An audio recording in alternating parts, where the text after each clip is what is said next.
നമസ്കാരം, ഞാൻ ഡോക്ടർ അനിൽ പുതിയരയിലേക്ക് നിങ്ങൾക്ക് ഏവർക്കും സ്വാഗതം. കേരളത്തിൽ ജോലി ആഗ്രഹിക്കുന്നവർക്ക് വേണ്ടിയുള്ള ഇൻഫർമേഷൻ ആണ്. ആരോഗ്യ കേരളം നാഷണൽ ഹെൽത്ത് മിഷൻ കേരളയിൽ സംസ്ഥാന തലത്തിൽ ഒഴിവുള്ള 7ഓളം തസ്തികകളിലേക്ക് ഇപ്പോൾ അപേക്ഷ ക്ഷണിച്ചിട്ടുണ്ട്. ഇതിലേക്ക് ഇമെയിൽ വഴി വേണം അപേക്ഷിക്കാനായിട്ടുള്ളത്. ഓഗസ്റ്റ് 17 വരെയാണ് ഇതിലേക്ക് അപേക്ഷിക്കാൻ കഴിയും. ഇതേക്കുറിച്ചുള്ള കൂടുതൽ കാര്യങ്ങളാണ് ഈ വീഡിയോയിൽ ഞാൻ ഷെയർ ചെയ്യുന്നത്. അപ്പൊ നിങ്ങൾ ഈ കാര്യങ്ങളൊക്കെ പൂർണ്ണമായിട്ടും മനസ്സിലാക്കാനായിട്ട് ഈ വീഡിയോ മുഴുവനായിട്ട് കാണുക. ആർക്കൊക്കെ അപ്ലൈ ചെയ്യാം, എന്തൊക്കെയാണ് അതിന്റെ എലിജിബിലിറ്റി കണ്ടീഷൻസ്, സാലറി, എത്ര കാര്യങ്ങളെല്ലാം നമുക്ക് നോക്കാം. അതുപോലെ ആദ്യമായിട്ടാണ് ഈ ചാനൽ കാണുന്നുണ്ട്, ഇതുപോലെ ഇൻഫർമേഷൻസ് ഒക്കെ ഇനിയും ലഭിക്കുവാനായിട്ട് നിങ്ങൾ ചാനൽ സപ്പോർട്ട് ചെയ്യാൻ മറക്കരുത്. ഇതിന്റെ വിശദാംശങ്ങൾ നമുക്ക് പരിശോധിച്ച് നോക്കാം. 7 തസ്തികകളാണ് ഇപ്പോൾ പറഞ്ഞിട്ടുള്ളത്. ഒന്നാമത്തെ post team leader public health എന്നുള്ളതാണ്. അതിനുവേണ്ട ക്വാളിഫിക്കേഷൻസ് പറഞ്ഞാൽ MBBS വിത്ത് MD കമ്മ്യൂണിറ്റി മെഡിസിനിലുള്ള MD അല്ലെങ്കിൽ മാസ്റ്റർ ഓഫ് MBBS ശേഷം മാസ്റ്റർ ഓഫ് പബ്ലിക് ഹെൽത്ത് അല്ലെങ്കിൽ മാസ്റ്റർ ഓഫ് അപ്ലൈഡ് എപ്പിഡെമോളജി അല്ലെങ്കിൽ MBA ഡിസാസ്റ്റർ മാനേജ്മെന്റ്. ഇതൊക്കെ കഴിഞ്ഞ് 5 വർഷം പ്രവൃത്തിപരിചയം ഉണ്ടെങ്കിൽ അപേക്ഷിക്കാൻ കഴിയും. അല്ലെങ്കിൽ MSc MBBS PG diploma in disaster management ഉണ്ടെങ്കിൽ 10 വർഷം എക്സ്പീരിയൻസ് ഉള്ളവർക്ക് അപേക്ഷിക്കാൻ കഴിയും. കോൺട്രാക്ട് അടിസ്ഥാനത്തിലായിരിക്കും നിയമനം. ശമ്പളം പറഞ്ഞിട്ടുള്ളത് 1 ലക്ഷം രൂപയായിരിക്കും പ്രതിമാസം ലഭിക്കുക. ഇതിലേക്ക് 56 വയസ്സ് വരെയുള്ളവർക്ക് അപേക്ഷിക്കാൻ കഴിയും. ജൂലൈ 1, 2026 അടിസ്ഥാനമാക്കിയായിരിക്കും പ്രായം കാൽക്കുലേറ്റ് ചെയ്യുന്ന കാര്യം കൂടി ഓർമ്മിക്കുക. രണ്ടാമത്തെ പോസ്റ്റ് എന്നുള്ളത് പബ്ലിക് ഹെൽത്ത് കൺസൾട്ടന്റ് എന്നുള്ളതാണ്. ഇതിന്റെയും ഒരു ഒഴിവാണുള്ളത്. വേണ്ട യോഗ്യത നേരത്തെ പറഞ്ഞ MBBS അതോടൊപ്പം MD ഉണ്ടായിരിക്കണം, അല്ലെങ്കിൽ മാസ്റ്റർ പബ്ലിക് ഹെൽത്ത് അല്ലെങ്കിൽ MBA disaster management PG diploma in disaster management ഉള്ളവർക്കും അപേക്ഷിക്കാനായിട്ട് കഴിയും. അല്ലെന്നുണ്ടെങ്കിൽ BDS കഴിഞ്ഞ ശേഷം മാസ്റ്റർ ഓഫ് പബ്ലിക് ഹെൽത്ത് അല്ലെങ്കിൽ MBA disaster management PG diploma ഉള്ളവർക്ക് അപേക്ഷിക്കാൻ കഴിയും. ഇതും കോൺട്രാക്ട് അടിസ്ഥാനത്തിലായിരിക്കും നിയമനം.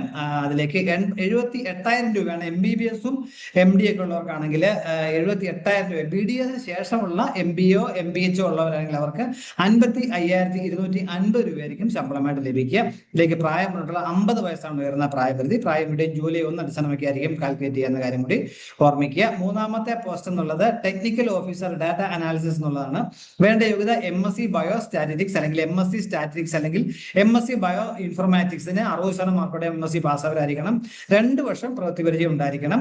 അതുപോലെ ഡാറ്റ അനാലിസിസിലുള്ള സർട്ടിഫിക്കേഷൻ ഉണ്ടെങ്കിൽ അവർക്ക് ഒരു ഡിസേബിൾ ക്വാളിഫിക്കേഷൻ എന്ന കാര്യം കൂടി ഓർമ്മിക്കുക. ശമ്പളമായിട്ട് പ്രതിമാസം 48,000 രൂപയായിരിക്കും ലഭിക്കുക. ഉയർന്ന പ്രായപരിധി 42 വയസ്സാണ്.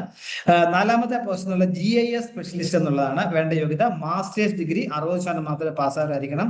ജിയോ സ്പേഷ്യൽ സയൻസ് അല്ലെങ്കിൽ അതൊരു ബന്ധപ്പെട്ട മേഖലയിൽ, അതായത് ജോഗ്രഫിയോ GIS ജിയോ ഇൻഫർമാറ്റിക്സോ എൻവയോൺമെന്റ് സ്റ്റഡീസോ ഒക്കെ ആയിരിക്കണം. അതോടൊപ്പം 2 വർഷത്തെ എക്സ്പീരിയൻസ് കൂടി ഉണ്ടായിരിക്കണം എന്ന കാര്യം കൂടി ഓർമ്മിക്കുക. കോൺട്രാക്ട് അടിസ്ഥാനമായിരിക്കും നിയമനം. 50,000 രൂപ പ്രതിമാസ ശമ്പളമായിട്ട് ലഭിക്കും. 42 വയസ്സിലുള്ളവർക്ക് ഈ പോസ്റ്റിലേക്ക് അപേക്ഷിക്കാൻ കഴിയും. അഞ്ചാമത്തെ പോസ്റ്റ് IT സ്പെഷ്യലിസ്റ്റിന്റെയാണ്. MCA അല്ലെങ്കിൽ BTech 2 വർഷം പ്രോഗ്രാമായിട്ടുള്ള എക്സ്പീരിയൻസ് ഉള്ളവർക്ക് അപേക്ഷിക്കാൻ കഴിയും. ഇനി BCI ആണെങ്കിൽ 3 വർഷം എക്സ്പീരിയൻസ് നിങ്ങൾക്ക് അപേക്ഷിക്കാൻ കഴിയും. നെറ്റ്വർക്കിംഗിലുള്ള സർട്ടിഫിക്കേഷൻ ഒരു ഡിസേബിൾ ക്വാളിഫിക്കേഷൻ ആണ്. കോൺട്രാക്ട് അടിസ്ഥാനത്തിലായിരിക്കും നിയമനം. 40,000 രൂപയായിരിക്കും പ്രതിമാസം ശമ്പളമായിട്ട് ലഭിക്കുക. 42 വയസ്സിലുള്ളവർക്ക് ഇവിടെയും അപേക്ഷിക്കാൻ കഴിയും. ആറാമത്തെ പോസ്റ്റ് എൻവയോൺമെന്റൽ ഹെൽത്ത് സ്പെഷ്യലിസ്റ്റിന്റെയാണ്. MSc എൻവയോൺമെന്റ് സയൻസ് അല്ലെങ്കിൽ മാസ്റ്റർ പബ്ലിക് ഹെൽത്ത് അല്ലെങ്കിൽ PhD ഉള്ളവർക്ക് അപേക്ഷിക്കാൻ കഴിയും. എൻവയോൺമെന്റ് ഹെൽത്തിലുള്ള എക്സ്പീരിയൻസ് ഉണ്ടായിരിക്കണം. 2 വർഷത്തെ പ്രവൃത്തിപരിചയം ഉണ്ടെങ്കിൽ ഒരു ഡിസേബിൾ ക്വാളിഫിക്കേഷൻ ആണ്. കോൺട്രാക്ട് അടിസ്ഥാനത്തിലായിരിക്കും നിയമനം. 50,000 രൂപ ശമ്പളമായിട്ട് ലഭിക്കും. 45 വയസ്സിലുള്ളവർക്കാണ് ഇതിലേക്ക് അപേക്ഷിക്കാൻ കഴിയുക. ഏഴാമത്തെ പോസ്റ്റ് മൾട്ടി ടാസ്ക് ഓപ്പറേറ്ററുടെ ആണ്. ഏതെങ്കിലും വിഷയത്തിലെ ബിരുദവും കമ്പ്യൂട്ടർ ആപ്ലിക്കേഷൻസ് ഡിപ്ലോമ ഉള്ളവർക്ക് അപേക്ഷിക്കാൻ കഴിയും. അതുപോലെ typing, data entry, MS office ഒക്കെ അറിയാവുന്ന ഒരു ഡിസേബിൾ ക്വാളിഫിക്കേഷൻ ആണ്. സ്കിൽ ടെസ്റ്റ് പറഞ്ഞാൽ ഇംഗ്ലീഷും മലയാളം അറിഞ്ഞിരിക്കണം. കോൺട്രാക്ട് അടിസ്ഥാനത്തിലായിരിക്കും നിയമനം. പ്രതിമാസം 30,000 രൂപയായിരിക്കും ശമ്പളമായിട്ട് ലഭിക്കുക. 45 വയസ്സിലുള്ളവർക്ക് ഇതിലേക്ക് അപേക്ഷിക്കാൻ കഴിയും എന്ന കാര്യം കൂടി ഓർമ്മിക്കാം. അപേക്ഷാ ഫീസ് 250 രൂപയുണ്ട്. അവരുടെ അക്കൗണ്ടിലേക്ക് വേണം നിങ്ങൾ നേരിട്ട് പൈസ അടയ്ക്കാനായിട്ടുള്ളത്. അത് ICICI ബാങ്ക് MG റോഡ് തിരുവനന്തപുരത്ത് മാറ്റാവുന്ന അക്കൗണ്ടിലേക്ക് ആയിരിക്കണം അയക്കേണ്ടത്. 62 62 0 10 86 917 എന്ന അക്കൗണ്ട് നമ്പറിലേക്ക് അയക്കണം. IFSC കോഡും കൊടുത്തിട്ടുണ്ട്. ICICI 006262 എന്ന IFSC കോഡാണ്. അതിൽ state program manager administration and training എന്ന പേരിലായിരിക്കണം നമ്മൾ ആപ്ലിക്കേഷന് അക്കൗണ്ടിലേക്ക് അടയ്ക്കേണ്ടെന്ന കാര്യം കൂടി ഓർമ്മിക്കുക.